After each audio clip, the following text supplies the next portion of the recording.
네, 김영일 전문가와 함께하는 이슈 플로우 시간입니다. 오늘 이슈 플로우의 첫 번째 사진은 이거부터 한번 시작을 해보겠습니다. 자, 요즘 분들은 잘 모르실 수도 있겠지만 옛날에 해외 축구를 밤새면서 보셨던 분들은 이 선수에 대해서 당연히 알고 계실 겁니다. 바로 안드레아 셰프첸코 선수가 되겠는데요. 이 사람은 이제 선수 시절에 워낙에 축구도 잘했고 또 그리고 우크라이나 국민들이 워낙에 많은 사랑을 줬었기 때문에 별명이 우크라이나의 별이라는 멋진 별명을 갖고 있습니다. 실제로 축구를 했을 때에도 선수 시절에 오른발이 주발이지만 양발 모두 잘 썼습니다. 그래서 무결점 스트라이커다라는 그런 내용을 보여주면서 골을 어느 장소에서든 잘 넣기로 유명한 그런 선수였었는데요. 뭐 아시다시피 이탈리아의 AC 밀란과 같은 유명한 클럽에서 이렇게 활동을 하고 있다가 결국에 말쯤에는 우크라이나 리그로 가서 은퇴를 한 그런 내용이 있습니다. 자, 그 이후에 워낙에 인기가 좋다 보니까 정계에도 진출을 한번 해보겠다 이렇게 했었던 해프닝이 있었었는데요. 결국에 되지는 않았습니다. 자, 오늘 이렇게 우크라이나의 또 대표적인 축구 선수를 첫 사진으로 갖고 온 건 오늘의 키워드가 바로 우크라이나 재건이기 때문입니다. 지금 나오는 표가 이제부터 본격적인 내용이 될 텐데요. 자, 재건에 들어갈 수 있는 투자 예상액입니다. 그러니까 1위부터 3위까지만 좀 뽑아보면 이제 그쪽에 들어가는 기업들에 투자했을 때 가능성이 올라갈 가능성이 높다고 보시면 되겠는데요.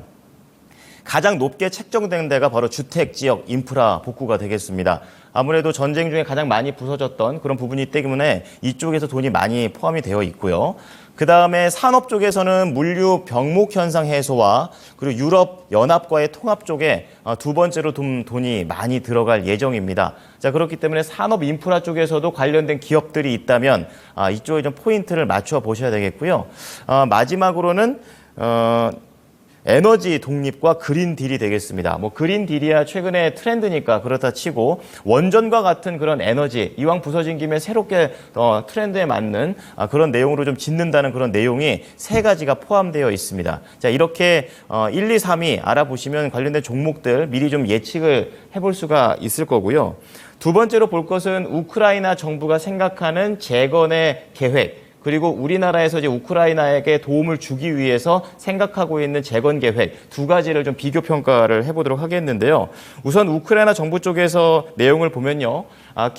키이우 경제연구소에 따르면 우선 2022년 12월 기준으로 주택 15만 채가 피해를 입어서 손실액이 540억 달러, 그리고 인프라는 1,380억 달러, 그리고 현재도 필수 기반 시설에 대한 긴급 복구가 진행 중입니다. 여기에 계속해서 돈은 계속 들어가고 있는 그런 내용이기 때문에 자, 우선은 토목 건설 분야가 가장 큰 축을 이루고 그다음에 시설 복구가 그 뒤를 따른다고 합니다.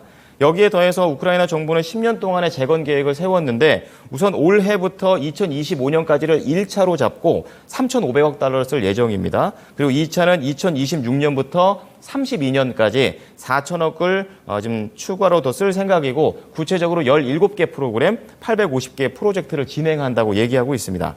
자, 그렇다면 우리 한국 정부는 어떻게 하고 있을까요? 우선 여기 나오는 게 이제 우크라이나 재건과 관련된 우리나라의 회의 조직도입니다. 이제 우크라이나 대통령을 필두로 해서 여러 가지 의장들을 선정하고 사무총장, 내각 사무처, 구체적인 실무 그룹들까지 이렇게 만들어져 있는 상태인데요. 우리나라는 크게 이제 작년부터 계획을 좀 잡은 상태입니다. 2022년을 전쟁 전 그런 상황으로 이렇게 규정을 해놨고 올해하고 2025년까지 전쟁 후로 잡고 그리고 마지막으로 2026년부터 우크라이나처럼 32년까지는 신경제 이렇게 세 가지 단계로 설정을 하고 15개의 세부 과제를 지속적으로 이행하기로 했다. 이렇게 좀 얘기가 되고 있는데요. 이제 그 안에서 좀 봐야 될 것이 특수 예상 산업들이 되겠습니다. 뭐 발전시설 상당수가 공격을 받았고 전력 설비가 여기에서 가장 핵심 분야가 될 것이다. 라고 얘기를 하고 있습니다.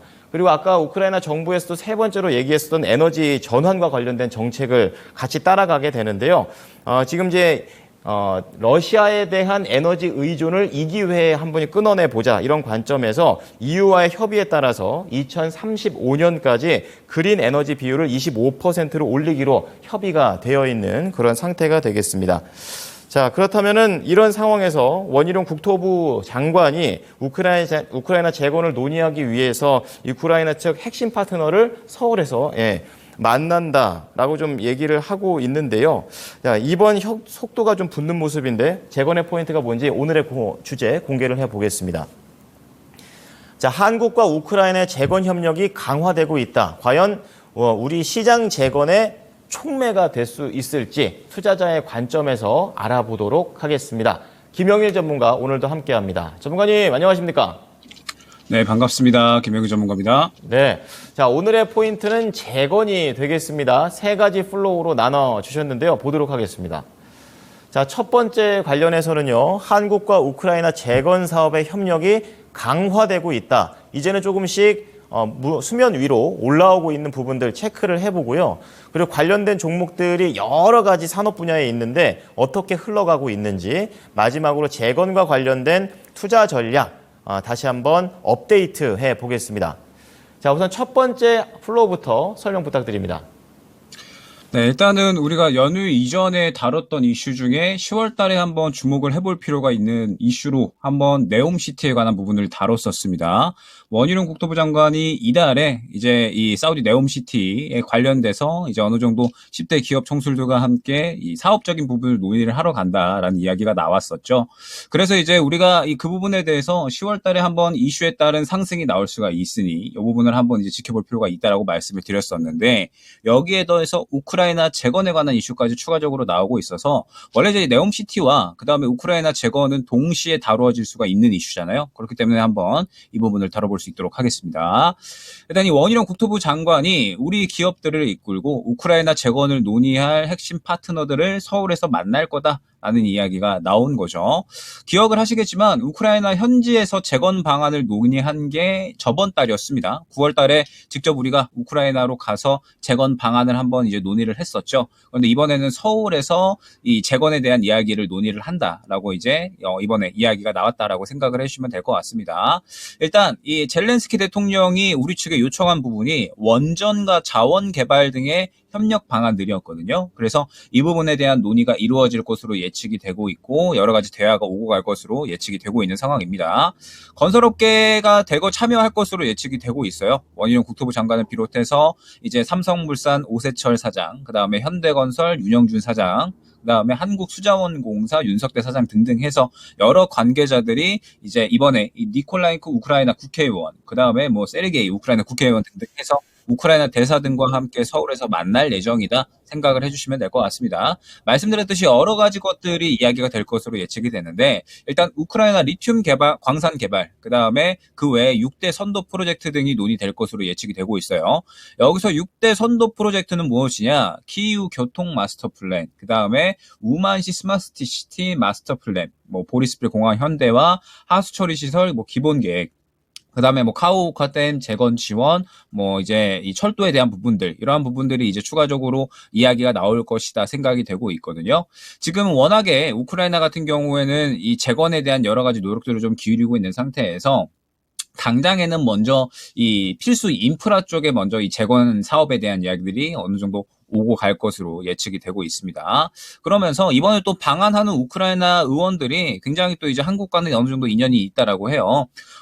이 안드리 니콜라엔코 의원 같은 경우에는 이제 한국에 있으면서 주한 우크라이나 대사관에 근무하고 뭐 연세대 어학당에 다녔다라고 하고요. 뭐 그 외에도 이제 여러 가지 또 우리나라와 인연을 맺은 그런 이제 의원들로 이번에 이 방한하는 그런 이제 사람들이 구성이 됐다라고 합니다. 그러면서 여러 가지 이제 또 대화가 이루어질 것이다 기대가 되고 있는 상황인데, 저번 달을 생각을 해보면 저번 달 13일부터 14일까지 해가지고 이제 우리나라 이 재건협력단이 키이우를 방문을 했었죠. 그러면서 이제 공공 같은 경우에는 뭐 한국토지주택공사, 뭐 한국수자원공사, 뭐 한국철도공사 등등 해서 공기업들이 이제 다녀왔었고, 그 다음에 민간기업 같은 경우에는 뭐 H현대건설기계, 뭐 현대로템, 유신 등등 해서 여러 기업들이 다녀왔었죠. 그러면서 이 여러 가지 이 재건 협력에 대해서 뭐 광산 개발에 대한 부분, 뭐 그 다음에 다시 인프라를 다시 이제 재건하는 부분들, 이런 부분들에 대해서 여러 가지 이야기를 이제 했었는데, 지금 현재 우크라이나 재건 사업에 대한 부분은 굉장히 이제 어느 정도 규모 자체가 좀 크게 나올 것으로 예측이 되고 있죠. 약 한 1200조 정도 수준으로 이제 규모가 어느 정도 예측이 되고 있고, 제2의 마샬 플랜으로 지금 현재 불리고 있는 그러한 사업입니다. 그렇기 때문에 우리나라가 분명하게 이 우크라이나 재건에 대한 부분들은 여러 가지 이제 따낼 부분들이 굉장히 많이 있을 거예요. 그런데 여기서 또 우리가 생각을 해봐야 될 게 지금 현재 네옴시티에 대한 부분이죠. 지금 현재 상태에서 최근에 이제 이재용 삼성회장이 중동을 찾았다라고 하죠. 그러면서 이제 전체적으로 현재 여러 가지 건설 현장들을 보면서 그리고 이제 이 네옴시티의 핵심적으로 이제 들어갈 만한 이러한 이제 여러 가지 것들을 보면서 이제 한번 어느 정도 현장 경영에 나섰다라고 이야기가 나왔습니다. 즉 이 말은 지금 현재 이 사우디 네옴시티와 우크라이나 재건에 대한 부분은 분명하게 이 시장에서 이슈가 될 수 있다라고 저는 생각을 하고 있어요. 그러면서 지금 현재 상황에서 10월 달에 또 살아있는 이슈다라고 봐야 될 것 같기 때문에 아무래도 이 우크라이나 재건과 네옴시티 관련주들은 계속해서 지켜봐야 될 이슈가 아닌가 생각이 되고 있습니다. 네. 자, 오늘은 재건이라는 키워드를 갖고 있지만 해외에서 수주받아가지고 뭔가 일을 해낸다라는 측면에서 네옴시티까지도 확장해서 한번 생각을 해보면 될 것 같습니다. 자, 오늘 시장 분위기 속에서 재건주들의 흐름도 나쁘지 않다. 제가 한 33개 정도 보고 있었었는데 그중에서 대부분의 종목들이 상승불을 좀 켜고 있는 모습입니다. 관련주들의 흐름은 어떻게 판단하십니까? 네, 일단은 흐름이 나쁘지 않다라고 봐야 될 것 같아요. 지금 보게 되면 히림 같은 경우에도 수급이 어느 정도 살아있는 상황에서 추세를 상승으로 끌어올려주고 있고요. 그 다음에 SY 같은 경우에도 오늘 흐름 괜찮죠. 물론 이제 어느 정도 많이 올라온 상황이기는 하지만 자리 잡아주면서 다시 한번 추세를 상승으로 끌어올려주는 모습을 확인을 할 수가 있습니다. 그 다음에 유신 같은 경우에도 지금 보게 되면 유신은 지금 현재 수급이 그대로 다 살아있는 모습을 확인을 할 수가 있습니다. 철도 관련해서 지금 수혜를 받을 수 있는 종목이죠. 수급이 그대로 다 살아있기 때문에 한번 탄력을 받게 되면 급등에 대한 가능성도 지금 충분히 높다라고 생각이 되고 있어요.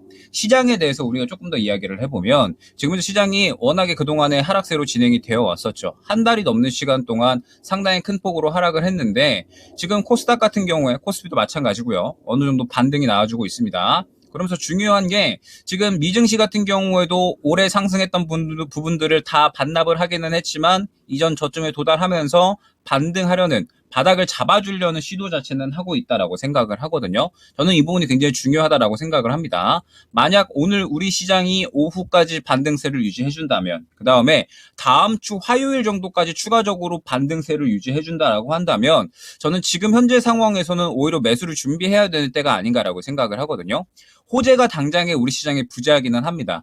호재가 부재하기는 하지만 지금 현재 유가 하락 그 다음에 금리 하락에 대한 이런 이야기들이 미국에서 조금씩 나오고 있죠. 아무래도 그동안에 워낙에 시장 하락폭이 컸었고 유가 같은 경우에도 지금 경기 침체에 대한 우려감들이 나타나게 되면서 하락을 하고 있습니다. 그렇기 때문에 지금 현재 상황에서 다음 주 화요일 정도까지 추가 반등세가 이어진다라고 하면 그러면은 단기적으로 바닥을 잡으려는 시도는 분명하게 해줄 것이다라고 생각을 하거든요. 그러면 우리는 생각을 해봐야 될 게 주도주는 약할 겁니다. 주도주는 지금 현재 시장의 호재가 부재한 상황이기 때문에 주도주가 주도적으로 움직이기에는 지금 시장이 워낙에 힘이 약한 상황이에요. 그렇기 때문에 반등이 나온다라고 하더라도 굉장히 강한 폭으로 반등이 나오기는 힘들 수가 있고요. 그렇다라고 한다면 주도주는 계속적으로 약한 흐름을 가져갈 수가 있다라고 생각을 합니다. 그런데 다음 주도 만약에 다음 주 화요일에 월요일 쉬는 날이니까 다음 주 화요일에 시장이 어느 정도 추가적으로 바닥을 잡아주려는 노력을 한다. 그러면 저는 개별주에 대해서는 매매를 준비를 해야 된다라고 생각을 합니다. 여기서 말하는 개별주다라고 하는 거는 이슈를 보유하고 있는 2차전지나 반도체 외에 다른 종목군들을 얘기를 하겠죠. 지금 현재 개별주들이 조금씩 수급이 들어가는 종목들이 눈에 보이는 것 같아요. 오늘 같은 경우에 양자 컴퓨터 같은 경우에도 움직여주고 있고 일부 자율주행 쪽도 지금 어느 정도 긍정적인 모습들 보여주고 있고 말씀드렸던 우리가 이야기하고 있는 우크라이나 재건이나 네옴시티에 관련된 종목들도 움직여주고 있는 상황입니다. 그 외에도 지금 5G라든지 움직이고 있는 개별 이슈에 따른 종목들이 조금씩 나오고 있거든요. 그렇기 때문에 다음 주부터는 최소한 주도주는 조금 더 쉬어갈지라도 개별주는 한 차례 정도 순환이 나올 수 있는 시장이 분명하게 연출이 될 수가 있겠다라고 저는 생각을 합니다. 그렇게 된다라고 했을 때 지금 현재 우크라이나 재건과 네옴시티 관련해서는 지금 현재 동시에 겹칠 수가 있는 이슈고 이번 달에 살아있는 이슈죠. 그렇기 때문에 지금 현재 관련주들 수급도 살아있고 시장 이슈가 살아있다라고 한다면 순환이 나올 가능성이 높은 섹터 중에 하나가 될 겁니다. 저는 지금 현재 상황에서 개별주에 대해서는 분명하게 어느 정도 순환을 조금 준비를 해야 된다라고 생각을 하고 있고 저도 다음 주부터는 한번 개별주 쪽으로는 적극적으로 한번 매수를 해봐야겠다라고 생각을 하고 있거든요. 그렇기 때문에 한번 여러분들도 개별주 쪽에 대해서는 한번 매매를 준비를 해주시면 좋을 것 같은데, 다만 이 부분은 꼭 명심을 해주셔야겠죠. 이 수급적으로 선별적인 매매는 반드시 필요합니다. 시장 전체적으로 힘 자체가 약하기 때문에 시장의 힘이 약하다라고 하면은 일부 수급 들어온 종목들만 강세를 보이는 거고, 그 외에 다른 종목들은 약세를 볼 수가 있다라는 거거든요. 예를 들면 최근에 로봇주들의 강세가 나왔었을 때 레인보우 로보틱스나 그 외에 뉴로메카, SPG 등등 이러한 종목들은 상승이 나오는데 다른 종목들은 상대적으로 힘이 약하게 움직였었잖아요. 이러한 그림이 더욱 더 심하게 나올 겁니다. 시장의 힘 자체가 매우 약하기 때문에 반드시 수급적인 부분을 선별적으로 보고서 접근을 하셔야 된다라는 점이 굉장히 중요하고, 수급적으로 선별을 해야지 10월 달에 어느 정도 수익을 볼 수 있다는 부분이 굉장히 중요할 것 같습니다. 10월 달은 분명하게 개별주 정도는 순환이 나와줄 것 같으니까 10월 달에 이 개별주 순환을 준비를 하면서 다음 주에는 어느 정도 시장이 바닥 잡아줄 만한 시도를 할 것 같으니까 수급 들어가는 종목군들을 한번 준비해보면 어떨까. 그리고 그러한 섹터군 중에 순환이 나올 만한 이런 높은 가능성을 가진 게 지금 현재 우크라이나 재건, 네옴시티 관련된 종목들이다 정도까지 생각을 해주시면 좋을 것 같습니다. 네. 어떻게 보면 오늘 이슈 플로우의 주제는 투자자분들이라면 다 알고 계실 겁니다. 그렇기 때문에 어떻게 더 진행되고 있는지, 언제 매매를 해야 되는지가 더 중요한 시점인 것 같습니다. 자, 그러한 관점에서 전략을 어떻게 잡는 게 좋을까요? 네, 일단은 우크라이나 재건 관련된 이슈, 그 다음에 네옴시티 관련된 이슈까지 동시에 나와주고 있는 그런 상황입니다. 이 이슈들이 10월 달에 살아있는 이슈이기 때문에 어찌됐든 시장이 다시 한번 바닥 잡아주고 무언가 개별주 순환이 나온다라고 하면 동시에 수익 받으면서 강세 받을 수 있는 가능성은 충분하다라고 생각을 하거든요. 그렇기 때문에 지금 상황에서 관련주들을 한번 꾸준하게 지켜볼 필요가 있을 것 같고, 말씀드렸듯이 다음 주에 시장이 바닥을 잡아주려는 시도를 한다. 라고 하면 주도주는 추가적으로 약할 수 있습니다. 시장의 힘이 워낙에 약하고 호재가 부재하기 때문에. 다만 개별주 같은 경우에는 분명하게 순환이 돌 수가 있다라는 점. 그러면 우리가 10월 달에 수익을 챙겨 나가려면 주도주는 대응 준비를 계속해서 하면서 수급 들어갈 때까지 기다리면서 개별주로 수익을 챙겨야지 10월 달에 수익을 챙겨 나갈 수가 있다라는 뜻이 될 겁니다. 그렇기 때문에 다음 주에는 한번 수급 좋을 것 같습니다. 네. 자, 우크라 재건, 그리고 네옴시티까지 해서 전략을 좀 말씀드렸으니까 잘 참고해 보도록 하겠습니다. 일주일 동안 고생 많으셨습니다. 네, 감사합니다. 네, 이슈 플로우 김용일 전문가였습니다.